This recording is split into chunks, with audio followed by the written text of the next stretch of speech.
Yo, what's going on? Welcome into the Notorious Fantasy. I am Tyler Moss NFL on Twitter. Nick is having some technical issues. I am taking over for the day. We're keeping the streak going. We're always uploading. The chain is always moving. And today we're talking about my guys for the 2020 season. I'm really excited. I've got a running back, I've got a wide receiver, and I've got a tight end for you guys. Stay tuned. I will throw timestamps down below. Thank you for tuning in to the Notorious Fantasy. Obviously, guys, subscribe, like, comment, all that fun stuff. Check out everything Nick has below. Check out his Twitter, too. Guys, fantastic. We love Nick. He's just going through a few things. We're taking over for the day. Get excited. Here we go. My guys for the 2020 season. We're going to start off with running back Joe Mixon of your Cincinnati Bengals. So here's the thing with Joe Mixon, guys.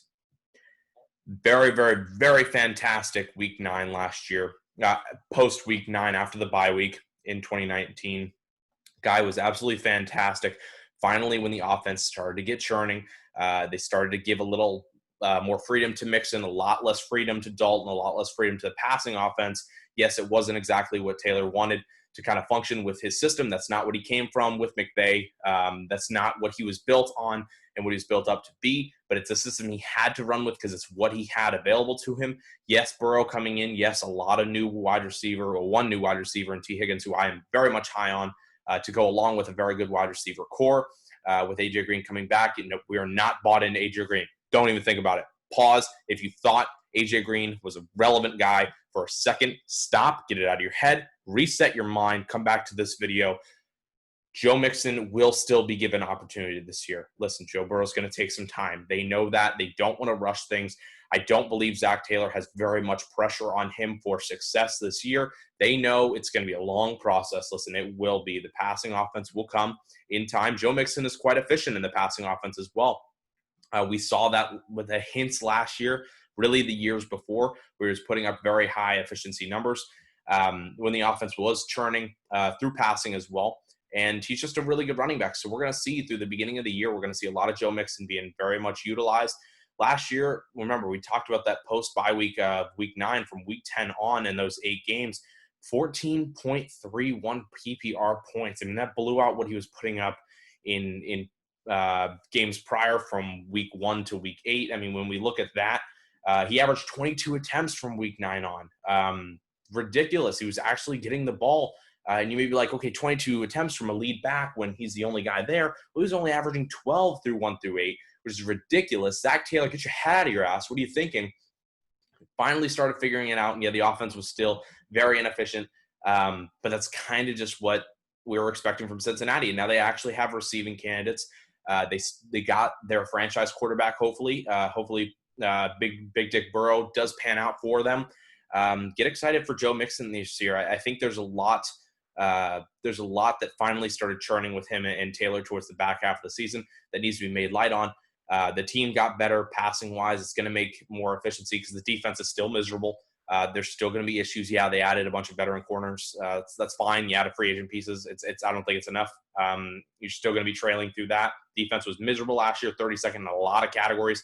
And they did a lot of offensive focus. Their first 2 picks were both on the offensive side and offensive specialty. It's rare that you see a wide receiver / running back or even tight end go off early for a team that needs help in other categories. It's normally the last position they cover. But they felt they needed another wide receiver. A.J. Green, not trustworthy. So they go with T. Higgins. And I believe that was a Burrow hand selection. There's no way they don't talk to their franchise quarterback about getting a piece like that. T. Higgins, fantastic.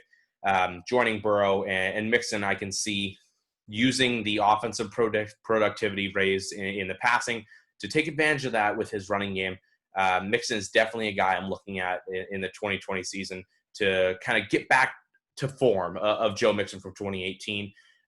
He still finished top 12. Last year he finished 12th. For running backs in half PPR, kind of split the standard where he was 11 and 13th in PPR. So kind of split that. So I really do believe he's going to get back to form, and I think he can go higher than where he was. He finished as an RB8 in standard leagues in 2018. So we see that he can kind of elevate himself into that top tier, and I think that's where he's going to find himself at the end of this year. I think he finally has a decent offense, and Zach Taylor is all offensive-minded. Defense will fall apart still, and the offense is just going to have to play catch up. And I don't think Mixon's the guy that's going to suffer from that. Yeah, we see guys around the league where it's like, okay, they're just kind of the running back only guys, the Marlon Mack kind of styles, where when you saw the Colts fall behind last year, he kind of fell off the mountain. So that's what you want in your back. You want him to still be able to be very highly efficient in the passing offense, and him as a third down back, as well as obviously first and second. Fantastic. Joe Mixon, full send this year. Let's bounce to the next guy. His name is Kenny Bones, Kenny G's, Kenny Knees. We call him whatever we want. Kenny Golladay, absolute legend from Detroit. Guy was fantastic. I think we very much undervalue what he was actually doing last year. Yes, Stafford went down, and he was still finding ways to be efficient. The guy is fantastic. He had his breakout in 2019, yes, after being in the league in 2018 and 17. Finally broke out in 2019. Fantastic. We're going to see more of that this year. Not a PPR monster. PPR machine, whatever you want to call it. Not really his style, but still a guy who's fantastic and definitely provides a good bit of value for teams in your fantasy lineups, because he's just a yardage monster. He's a touchdown monster. We see these kind of efficiencies. Put up 11 touchdowns last year for wide receivers. That was number one in all wide receivers, and that was with Stafford being out the back half of the year. So that's without his main cornerback. He was still finding ways to be efficient. We absolutely love it. Guy did have the defense be absolutely stripped in Detroit. We did see that. We saw a lot of pieces move. One aforementioned went to Philly. I think one went to Cincinnati. So a lot of cornerbacks being lost. So there's going to be teams passing all over that team. And that's what Detroit wants to do anyways. Matty Stafford, you got Marvin Jones, you got Kenny Bones, you got TJ Hawkinson, who will grow into something. I know he will. It's going to be a very much pass all day offense. And yeah, they got Swift and carry on. They can do pass working as well. But it's not going to take away from Kenny G and what he does. He was fourth in yards per reception. So he was catching deep balls. I'm pretty sure he was seventh in air yards. So the guy, when it comes to how far the ball's being thrown, when he's catching it, where he's at, even if it's not even caught, where the ball's being placed, where he's at in the field, he was seventh in the deepest receptions. And that's from a guy who really is a lead receiver. The deep threat that he provides is fantastic. Number one in deep targets for wide receivers. So fantastic stat there. Sixth in receiving yards. So yes, we love the touchdowns. We love the value they bring. They're great. They are. 11 being first is fantastic, especially in fantasy. But he was also getting it done with the yards, and I think that has to be pointed out. Obviously, we talked about first and touchdowns. Listen, this is just a guy who's an efficiency monster. He takes care of it with the targets he's given. Yeah, he's not given a lot. I don't think he needs a lot. I don't think the Detroit staff thinks he needs to just get absolutely pounded. He's not the Julio type. He's not the Michael Thomas where you just give him the ball, give him the ball, give him the ball. There's other guys in the offense that can eat while him just still eats himself. The guy is fantastic. We got to get back on the Kenny Golladay train. He's sitting around the wide receiver 7-8. He's definitely on my hype train. I am very much pro Kenny Golladay. I think he's a guy who could definitely sneak into a top 5 kind of role. I think he could hop a guy like Evans or Godwin, one of them. I don't know if I want to believe in both of them. I definitely can believe in one, though. I just don't know who. That's why the confidence in there is not as confident. Guys like DeAndre Hopkins in a new situation. Michael Thomas with kind of another piece being added there, more veteran. Jared Cook, obviously you have Adam Troutman now, so you got another piece there, and you got Emmanuel Sanders, who's a very excellent add for that team. They had no wide receivers last year. Traquan Smith being your number 2 is not a good situation at all.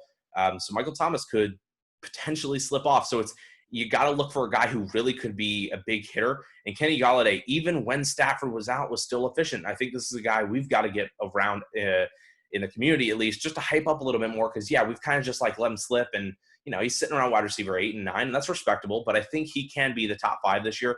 I think his breakout in 2019 can only go up. Finished as the wide receiver 3 in standard. No one remembers that. And, yeah, it was 9 in PPR. But wide receiver 3 in standard. If you're in standard leagues, eat Kenny Golladay. He is going to be fantastic, and he's still going to be sitting around the wide receiver 8-9 value. If he plays every game, which he did last year, even with Stafford out, he is still highly efficient, standard monster. I think we've got to note that.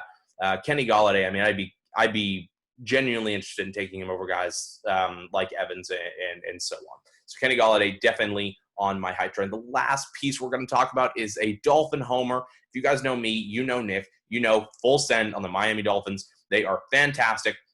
We very much back our Dolphins. They hurt me all the time, but it's okay. I take that heat, stabs me like a knife, but I don't fucking worry about it because we're going to be good this year, or at least mediocre. And Mike Gesicki will be fantastic this year. We full stand Mike Gesicki. He is great. He was 7th in targets overall. From a position where he was not getting the ball, and really no one was getting the ball early in the season. He really started to eat in the back half of the year. He was 3rd in deep targets from the position at tight end. So it means he's getting in space, he's getting deep, and he's catching the ball when he's there. Because remember, 7th in targets, 89 targets last year, which I could see go up. Because again, that was a lot at the back half of the year. They started wanting to use him. Defensive coaches love using the tight end. Tight ends are safe. Quarterbacks that are rookies love using the tight end. Safe.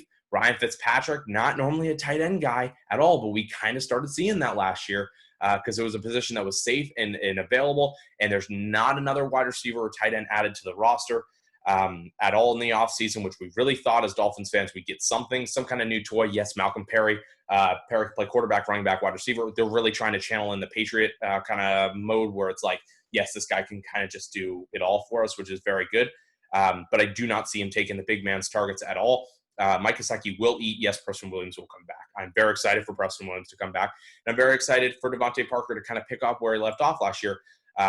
We got to remember when Parker was starting to go off at the back end of the season, so was Mike Gesicki. They were doing it together. 70th in target, 70th in snap share, so he's not fighting for a position. And we see a lot of tight ends sit around the 50% range. Even guys like the kind of the bigger names, you'd be like, okay, well, that's a little surprising that a snap share so kind of middle of the line when he gets a lot of targets. Well, Mike Gesicki's on the field. There's not a lot of guys, Durham Smythe, I mean, not guys that you even know that you're like, okay, well, he could be taking targets. Not at all. Snap share all the way up for Mike Gesicki. We love that. 72% in route participation. So not only is he on the field, he's always running routes. They don't really use him too much when it comes to run blocking. He can, which is a very, very good kind of beard for him is a little disguise when they do want to run the ball. Mike Gesicki can take care of that, but he's really there to run routes, and that is fantastic for us in the fantasy community. We eat that alive, and we're talking about the last 6 games because the last 6 games when they finally turn the switch, they finally let O'Shea and the monster offense that was just not being figured out at all. They kind of just let that go. They're like, guys, we've got to simplify this. They started to do that. Mike Gesicki in the last 6 games started to eat 13.4 points per game. Fantastic, but he was on fire. He was lighting it together. In the last 6, Miami offense came together and averaged 27.8 points per game. So the guy was fantastic.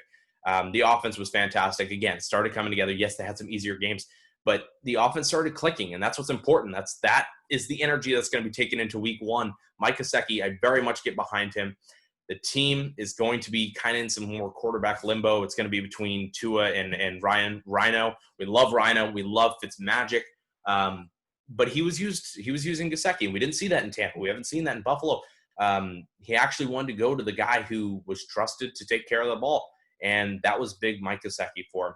So, guys, that is going to do it for Tyler's My Guys. Check out my bus video, which should be coming out the next day. Nick is having some technical issues, so I'm going to be helping him as long as we need to. Power out in New Jersey. We had the hurricane, guys. It's very unfortunate, but Nick's doing his best to try and get back on schedule. For him, if you are not subscribed, please do that. As a little ode to him, he's working his ass off. He's trying to make sure things are getting up. And yes, I'm helping him out here. But the guy is absolutely grinding behind the scenes. Like, comment, all that fun stuff for him. Comment how much you miss Nick, because I know I'm like miserable to listen to, but you guys are fun. It's been a blast, guys. Tyler Moss NFL, if you want to check out what I've got going. The Sporter, my new site, you can check that out in my profile. New site that I'm working on. Nick is going to be doing some stuff for that site as well, putting his rankings up there eventually down the road. Great site. Please check that out. Check out Nick more, though. Nick is grinding his butt off, and he's just hit a rough patch. So prayers up for Nick. Guys, you've made it to the end of this video. See ya.